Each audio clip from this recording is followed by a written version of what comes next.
What you cooking, man?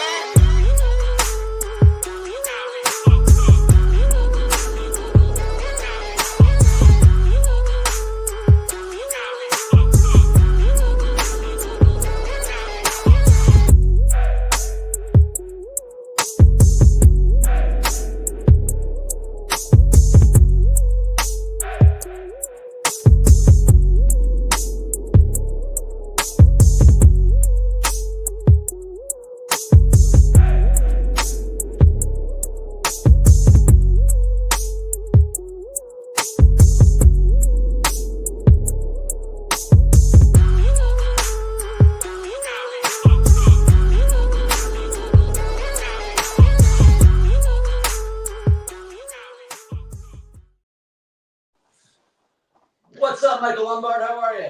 Good morning, Mr. Nick Lingensmith. How we doing out there? Man, I am outstanding today. It is a good day to be alive. It's a good day to be getting after it. How about you?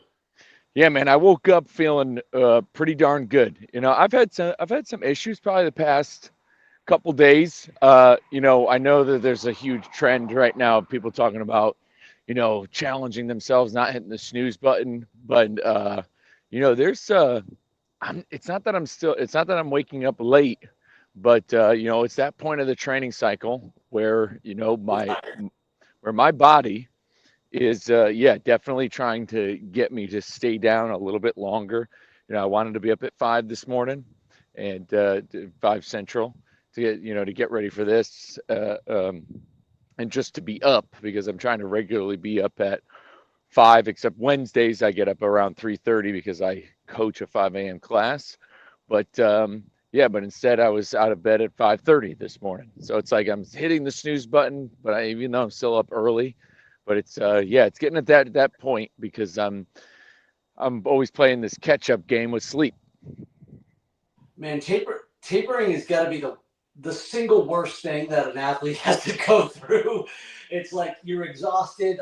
You don't know why, because it's like when you slow down, it all hits you.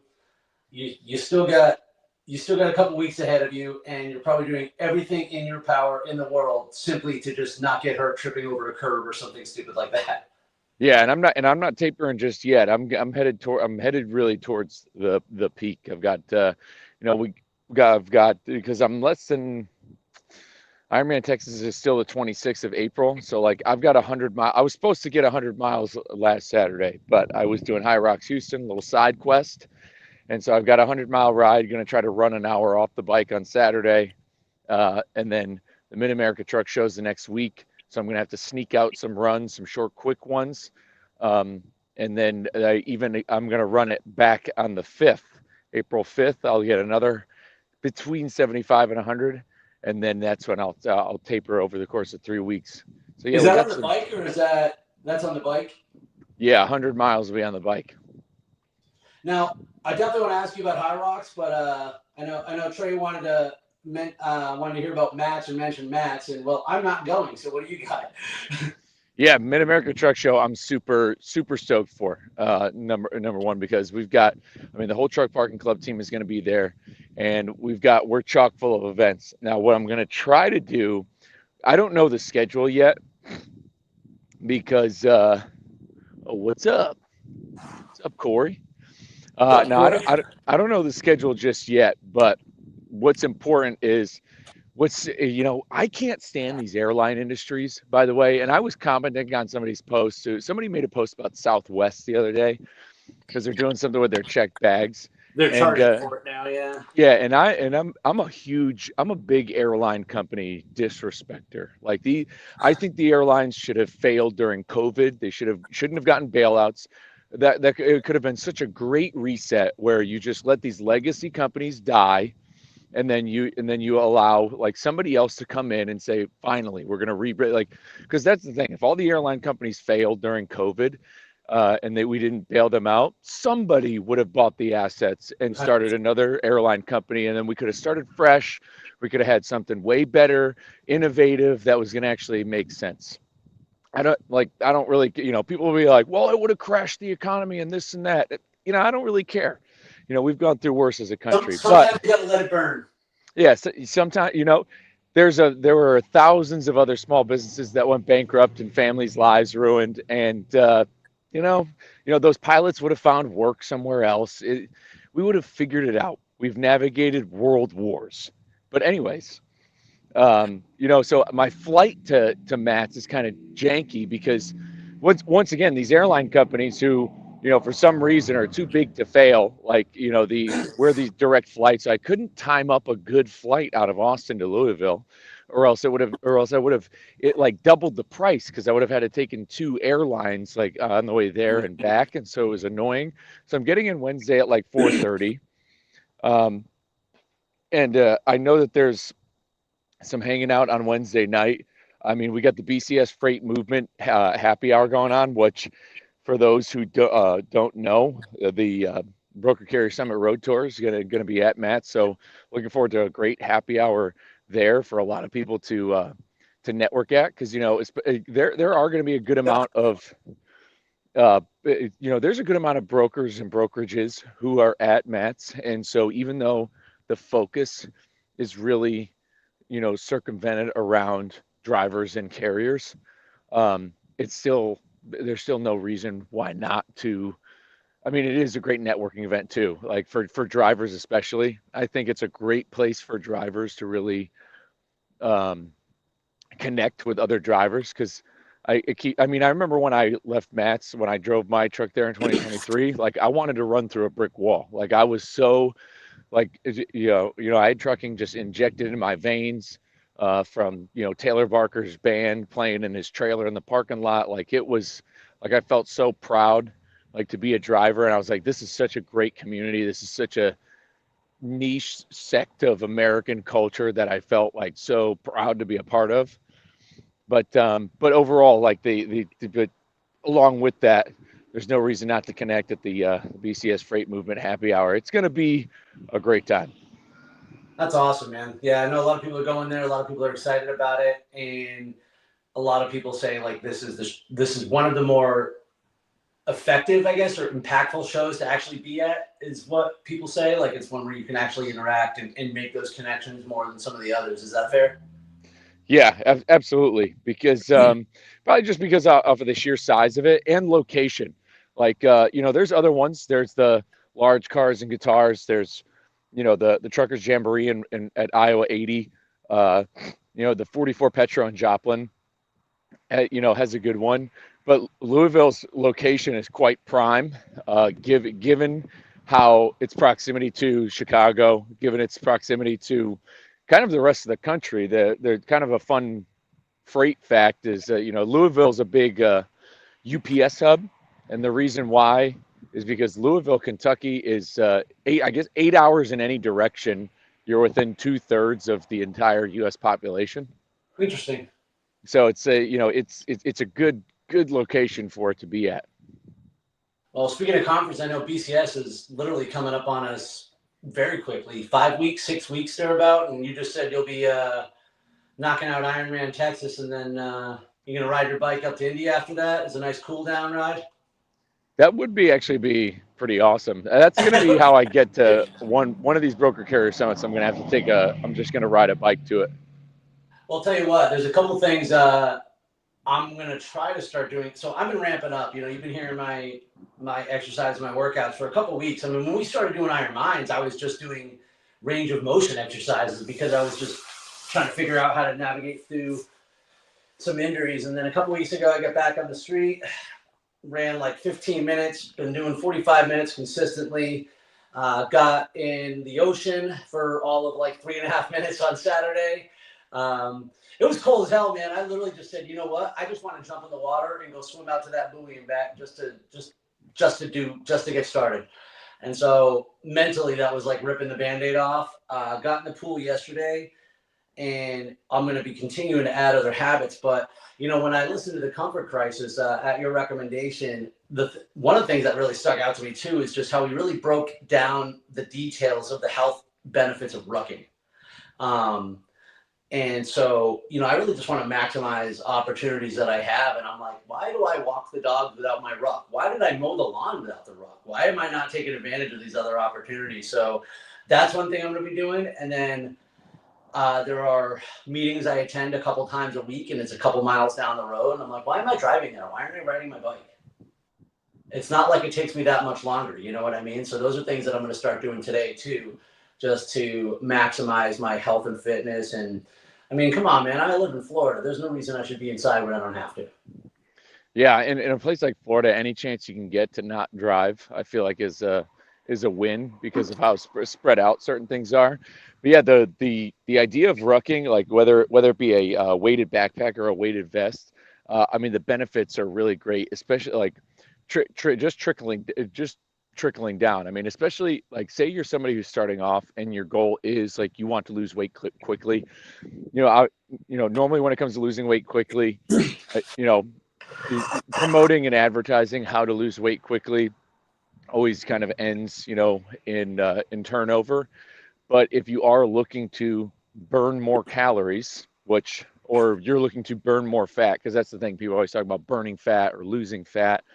The aerobic zone 2, when your heart rate's in zone 2, you will be primarily burning fat, because when you're operating at a higher intensity is when your body is going to burn carbohydrates because it's a better source of energy. But if you're looking to burn the fat, that zone 2 is going to get you there more because it's this like, sustainable level, because when you're in zone 2, you're doing something for a long haul. And when you add weight to the body, calories are burned based off of body metrics. Like, so if I just to nerd out, like the amount of calories you burn is based off of your height, weight, gender, and age, and activity level. And so if you are looking to burn more calories, if you add weight to your body, you become heavier, so your heart is going to work a little bit harder, so you're going to burn a few extra calories. But there's also these side benefits of adding weight to you, like a ruck, where you're going to have to fix your posture. You're going to have to keep your chest proud, so it helps your posture, helps your bone density. This is something that's really great for women too, because women but it looks weird, I've walked inside the truck stop with this vest on. Like I've walked around weird places with it on, and it's just So what kind of vest do you have, actually? Scott Cleary was asking me yesterday about vests, and I have a Go Ruck backpack, so I don't have a vest. So I was like, I don't know, but what kind do you have? This vest I got it from the First Form website. So like, and then the plates I got separately. The plates I actually had gotten from a friend of mine. But I'm pretty sure GoRuck sells vests, and you can buy plates online. But like, no reason not to get a 20-pound vest. Adding 20 pounds to your body, I mean, we'll do it. And then for core strength too. We talk about. I did that in the Truck Parking Club newsletter. I talked about the importance of core strength, and essentially, like, I mean, everything derives from the core. So if you're talking about if you want less back pain, if you want, like especially back pain, if you want to fix your posture, if you want to fix your neck, a lot of it starts with building core strength, and just adding weight to your body is going to unintentionally cause you to flex and work your core, your abs, however it speaks. And so it's just going to build core strength. It's going to help with bone density, and you're also going to burn more calories. So it's like, if you're going to go for a walk, you're not going to feel an extra 20 pounds on you. Not really. So yeah, it's well worth the investment. Now, you and I both know what it's like to carry that extra weight around all the time. I remember, because I mean, I'm about $185 right now, and I was 237 at my highest. And I remember I did a Savage race a couple of years ago, and I did the ruck division, and I had my ruck on, and I had a 30-pound plate in the back. And I like to do this thing in obstacle course races when I run an open lap sometimes, where I jump off a high wall or I come down off something and I go, superhero landing, and I get to a superhero crunch. And I did that, forgetting that I had the 30 pounds on my back, and I toppled directly over to the ground. And luckily I didn't get hurt. But a friend of mine was like, dude, that's what it was like for you all the time. And, you don't think about it, that is like, we talk about it right now as a way of controlled adversity or a workout or getting added benefits. But when you are overweight that much, your body is working that much harder just to just to walk to the car, just to do those things because we're carrying all that extra weight around us. Yeah, Um, I remember the first Orange Theory workout I took, which was in 2018, because I would have joined Orange Theory in 2018 because my wife had signed up for it. That's how she wanted to kind of get in shape for our wedding. I had taken the class after I had started, going to the gym where I had started like where I kind of changed the direction of my life. And like I burned like almost like 1,200 like total calories in that class because I was nearly 280 pounds. And you've got like which is an insane number now in an Orange Theory class. Like it's anywhere between like 750 and 850. So it's just like an insane, like that's a huge drop. So it's like, and sometimes people get caught up like, why am I burning less calories? Well, it's because you weigh less. Your body's not having to work as hard necessarily. And that's the same thing with like heart rate. Like when you are heavier and you do have to work out, your heart has to work harder to do that. But also that's your heart. Like, so if you think about it in like longevity terms, if you are just naturally heavier, for you to do certain tasks and do anything, your heart has to work harder, which isn't, which, in reality you think is good, but to do basic, just to go throughout your basic life, if your heart is having to work harder, you're actually putting strain on it because your resting heart rate's higher. And if you have a higher resting heart rate, then it's not what's going to be the best for your heart in the long run, so to speak. But yeah, you think about it, like I'm 100 pounds lighter. Like that's me not carrying around a fifth grader, basically all the time, and what it does for your knees, what it's going to do for your back, what it's going to do for the rest of your body. It's a pretty wild thing. Now, I totally want to ask you about High Rocks, but we were talking about sort of and I mentioned this before we hopped on, but I just mentioned about rucking and riding my bike during the day. I have a standing desk now, or at least one that converts, and so whenever I get a chance, I'll stand at my desk throughout the course of the day. There's actually a short, about 5-minute stretching routine that I'll do every day. Mostly for sort of my back, shoulders, neck. Most of us, and if we're not driving, then we're sitting at a desk brokering and we're hunched over and we've got the text neck and we've got all the bad posture. So I just get up and do a couple posture corrective exercises throughout the day. Something else I started adding was doing, what do you call it? Chin tucks. Doing chin tucks and wall angels, again, just really focusing on trying to keep my posture right. Maybe trying to reverse some of those bad habits from just sitting at the desk too much. You're just on the go all the time. That's probably not something that you need to worry about too much, is it? Well, what's great, I have a standing desk too. So yeah, for everything I did. So like my Monday, like yesterday, a lot of what, like I open up the studio at Orange Theory. Monday's my active recovery day because the weekends are where I get in like the good work. And then once I'm done coaching, like I come back and then, normally we have, a weekly meeting. So I have a standing desk in the office. And then a lot of times after that meeting, and then I'm on when I'm doing like when I'm doing truck parking club stuff, when I'm on the phone doing emails, I'm at my computer, which if anybody tunes in the Lombard Trucking Show, you see I've got the office set up. I've got the sign in the background. Like I've got it looking like a good background for it. So I've got the standing desk too. And I've also got, you can't see it in the camera scene, but my Peloton is right next to it. And then I also set up the bike trainer next to it. So if I need to hop on some sort of meeting or do anything, I can actually jump on the stationary, like on my road bike on the trainer. The only thing I'm missing is the walking treadmill. So I do some stints where I'm kind of in that office because I'll go from being on the phone to then doing a podcast. And but the time on feet's really, really important. I think there's nothing wrong with sitting and relaxing at certain points, but again, sustained periods of sitting, what it does to the circulation of your body, and it does cause a detriment. I try to keep myself moving because there's a lot of times, especially, because I do a lot with our affiliate marketing with Truck Parking Club. So I do spend a good amount of time on social media, going through videos, going through accounts, hopping on like video calls, hopping on TikTok lives, and I'll go outside and do this. I'll go outside with the headset.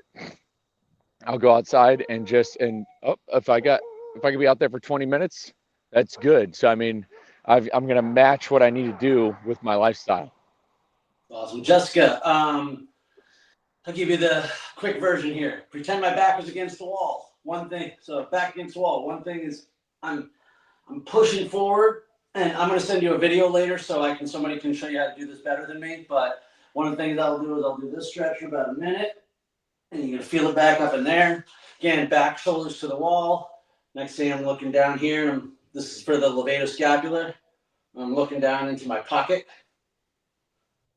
I've got a each side. great.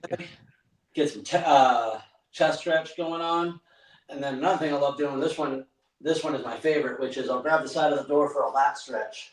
How am I getting on camera here? Okay, I'm going to send you a video later, but another good one, an in-seat core stretch that I teach drivers, and this is really good. So you take your hands, put your forearms together, and so if you put your forearms together and you keep and so you're trying to keep yourself with good posture, you overarch, and then raise your hands up.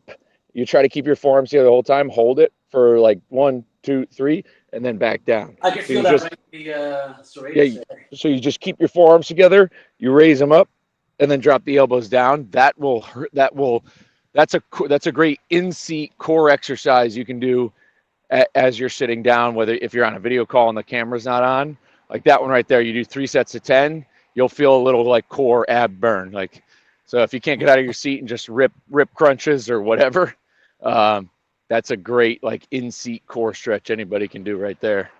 Dude, I felt that just from that 2 seconds. So so I'll be doing that one today too. Tell us about Hyrox, man. I love the videos. I love that interview I saw you guys do. I love the jorts. Tell us all about it. Yeah, I got to talk about Hyrox because this is just another thing people can get on their calendar. Because what's great about it, it's a new kind of race. The only thing I don't like, I believe the British invented it. And we don't love the British. A joke, but we will not forget. Yeah, we'll never forget.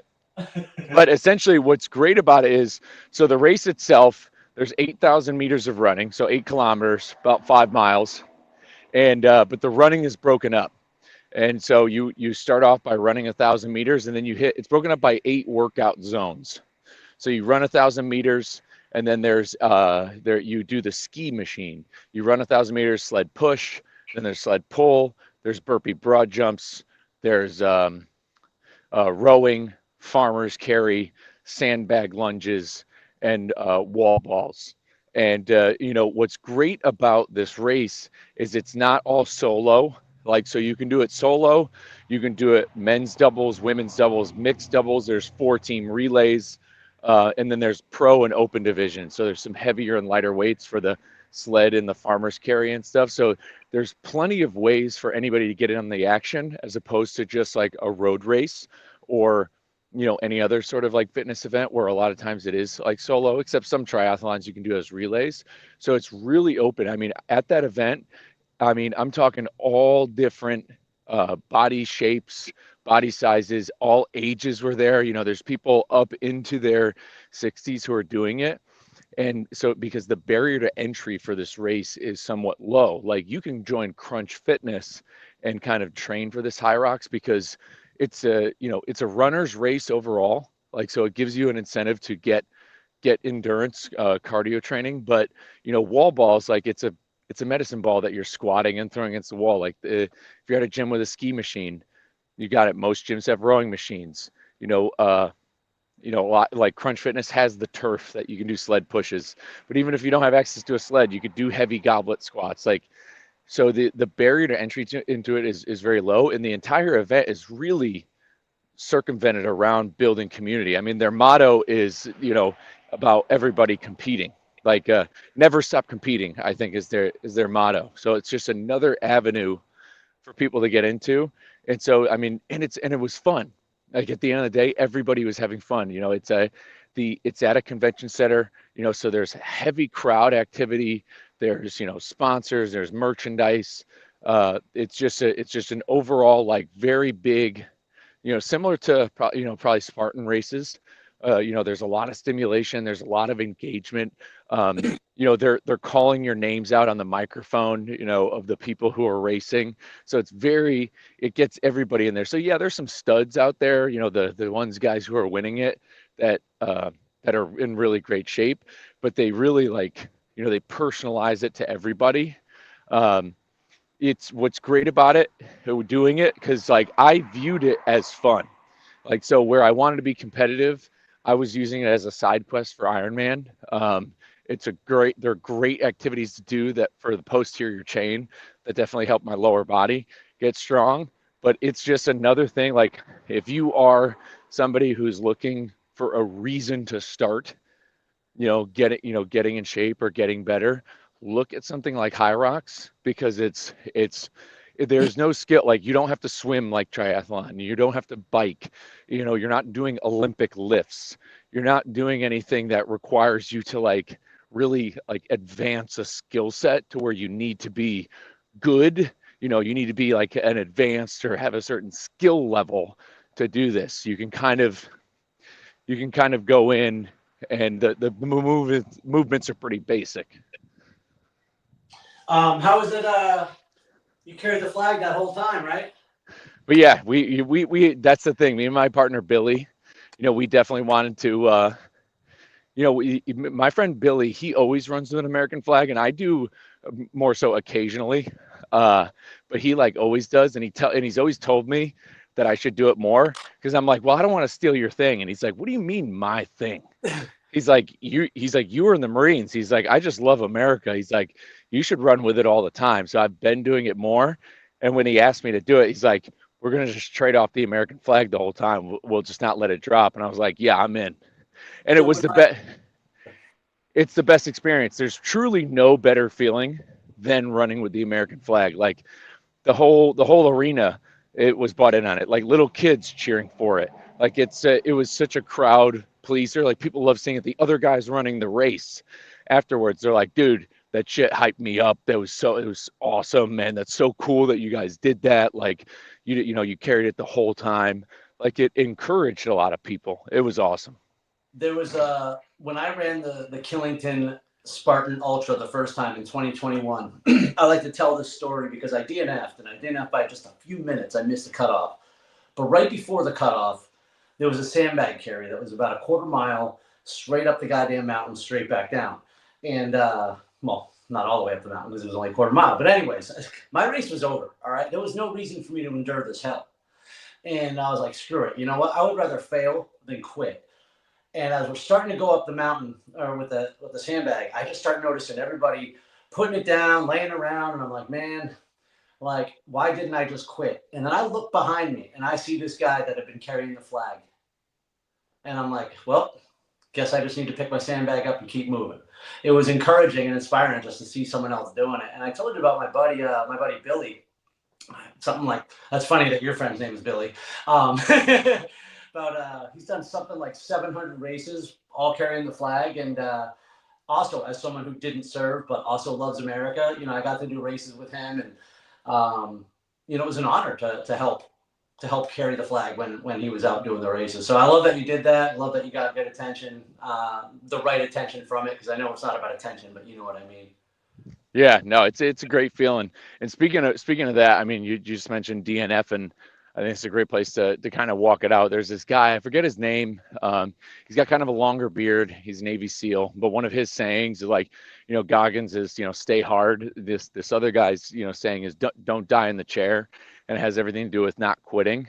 Like, don't die in the chair. And like, if you think of, and my friend Billy, who I did High Rocks with, he did he's done a 100-mile ultra before.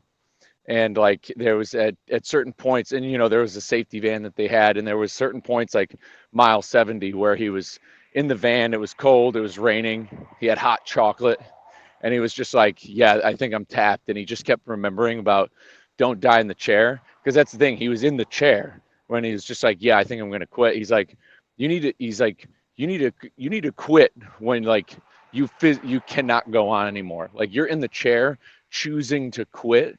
like, but you haven't even failed. Like you haven't, like, you haven't collapsed. You don't have like a detrimental injury. And, one of his friends that was helping crew his race was essentially saying, like, go 1 mile down the road. And if you cannot walk after a mile, then just call it from there.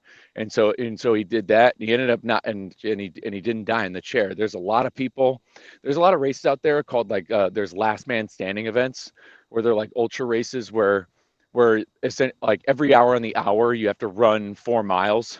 So and then you just go into the last man standing. And there's so many people who will like just finish like the 4 miles like right at the hour cutoff at like 55 minutes, and they'll be in the chair, and then they're like, yeah, I guess I'm out. I guess that's it. But they didn't even get back up to the starting line and go. Like, go until you can't. Like, if you can't run the 4 miles in that hour at that last man standing ultra, then at least you finished off at your limit. Like, if you couldn't make that cutoff, where that's where you lost the race, where you weren't the last man standing when you were out on the course. Like, it's just like that saying I have of like, we sleep on the battlefield. Like, don't die in the chair. Like, when it comes to quitting, like, you set a challenge for yourself. Like, you're gonna run a mile. Matt Johnson said this, like, you want to run a mile every day for 7 days in a row. You go 4 days in a row, and then all of a sudden the next day you don't do it. Why would you just quit? Just pick it back up on Friday and then go Friday to Friday. Like, the idea of not dying in the chair is like something that really stuck out over the weekend. Dude, I think that's an amazing way for us to wrap this up. We talked about a lot of stuff today, for some simple, some a little more intense, and but all of it requires action, and all of it requires just that first step, simple action to get back after it. Let's not die in the chair today. 100%. Don't die in the chair today, dude. Yeah, great morning this morning. Really looking forward to next week, next Tuesday, especially the pregame before Matt's. If anybody's going to be at Matt's or Mid-America Truck Show or Broker Carrier Summit, let us know. I know that there was a great fitness workout at the Truckload Carriers Conference the other day, so we're starting to see the changes happen. We're winning battles. I think in this, I think it's I think what we're doing just collectively between so many people, with Mark Manera, Jeremy, Rob Carpenter, me, you, Trey. I think that there's this movement for movement. To change the world. So let's do it. Let's get after it today. What do you say at the end of your videos, Nick? Let's go. Live inspired. There it is.